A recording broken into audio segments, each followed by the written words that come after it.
Okay, இந்த resultant force use பண்ணி ஒரு ப்ராப்ளம் பார்க்க போகிறோம். இதில் நிறைய ப்ராப்ளம் இருக்குது. நம்ம ஒன் பை ஒன்னாக பார்க்கலாம். நமக்கு ஈஸியாக புரிஞ்சிடும். முதல்ல கொஷினை படித்து நல்லா புரிஞ்சுக்கிடும். என்ன கொஷின் இருக்குது பாருங்கள். The magnitude of the resultant of the forces. அப்போ F1 அண்ட் F2 இங்கே வெக்டார் கொஷின் பேப்பரில் கொடுத்துருக்க மாட்டாங்க.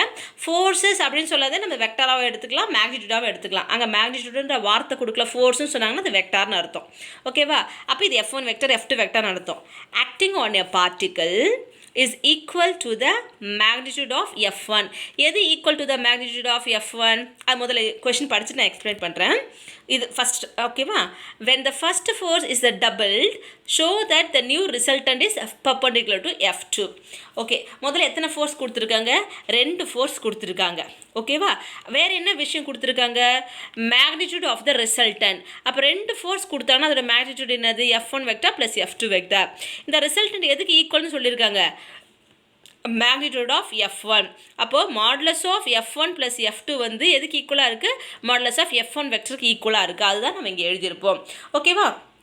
இப்போ இதிலிருந்து நம்ம என்ன கண்டுபிடிக்க முடியுதுன்னு நம்ம பார்க்க போகிறோம். அதுக்கு முன்னாடி நம்ம என்ன ப்ரூஃப் பண்ணணும்னு பாருங்கள். The first force is double. எது ஃபஸ்ட் ஃபோர்ஸ்? F1 வெக்டர் தான் ஃபஸ்ட் ஃபோர்ஸு. அது டபுள்னா 2 × F1 vector. Show that the new resultant. இப்போ ரிசல்டன் ஃபோர்ஸ் என்னது? F1 vector plus F2 vector. அப்போ ஃபஸ்ட்டு ஃபோர்ஸ் டபுள் ஆச்சுன்னா அப்போ இங்கே இருக்கணும் 2F1 இருக்கணும். அப்போது நியூ ரிசல்டன் வந்து 2F1 ப்ளஸ் F2.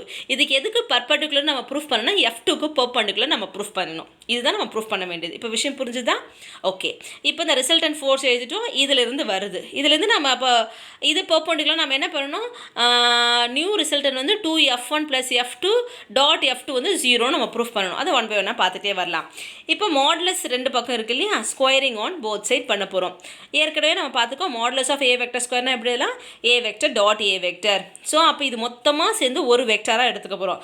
அப்போ F1 plus F2 vector dot F1 vector plus F2 vector equal to இங்கே ரைட் ஹேண்ட் சைடில் அதுதான் அப்ளை பண்ணுறோம்.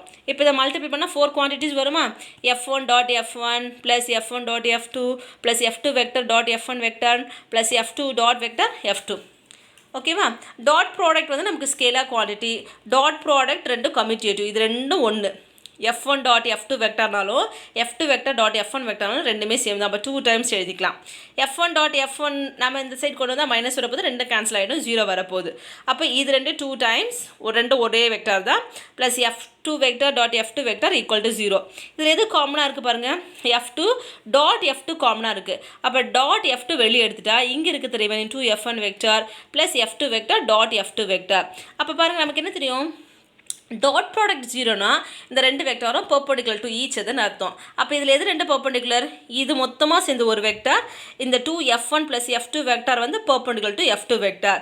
இப்போது இது பாருங்கள், F1 வந்து ஃபஸ்ட்டு ஃபோர்ஸ் ட்வைஸ் F1. இது ஒரு vector plus F2. 2 vector addition தான் இந்த ரிசல்டன்ட் ஃபோர்ஸ். அப்போ இதுதான் நியூ ரிசல்டன்ட். அப்போ நியூ ரிசல்டன்ட் வந்து perpendicular to F2 vector. Proof பண்ணிட்டோம்.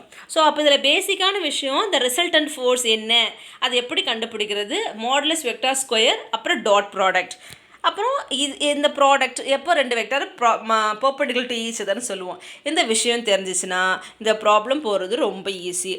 மேக்ஸிமம் ஒரு 2-3 ப்ராப்ளம் தான் புதுசாக இருக்கிற மாதிரி இருக்கும். அதுக்கப்புறம் இந்த ரிசல்டன்ட் ப்ராப்ளம் எல்லாமே பேசிக்காக சில விஷயங்கள் ஒன்றா இருக்கிற மாதிரி இருக்கும். ரொம்ப ஈஸி. அடுத்தடுத்தா பார்க்க உங்களுக்கு புரிஞ்சிடும். தேங்க்யூ.